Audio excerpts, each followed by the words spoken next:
Околу 70% од работниците можат само да сонуваат да земат просечна плата од 25.784 денари. Според пресметките на синдикатот и покрај тоа што просечната нето плата во земјава порасна за 8%, голем процент од вработените не добиваат пристојни плати.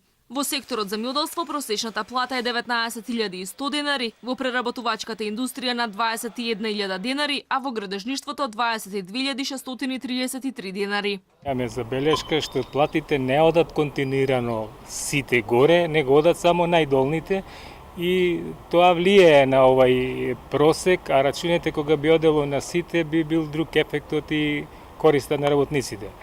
Можете да сватите каква е структурата во производните дејности, односно во преработувачките и услужни капацитети.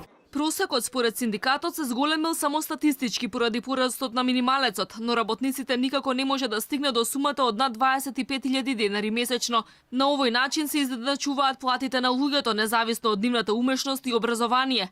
Уште едно покачување на минималната плата дополнително ќе ја намали мотивираноста кај работниците со примања поголеми од минималецот, тврдат од синдикатот.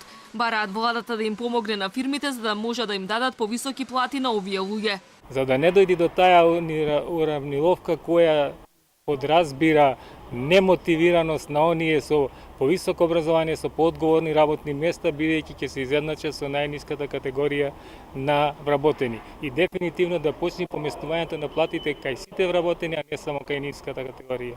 Земјава е на дното на Европа и според просечната плата, но и според продуктивноста на работниците. И покрај тоа што има исклучоци, ретко која фирма вложува во нова технологија и опрема, особено во трудово интензивните дејности. Работниците пак со скромните примања едва и можат да го поминат месецот. Според последните пресметки на Сојузот на синдикати, минималната месечна потрошувачка кошничка тежи 32.670 денари, што е скоро 7.000 денари повеќе од просечната плата, а за дури 20.000 денари ја надминува минималната плата во земјава.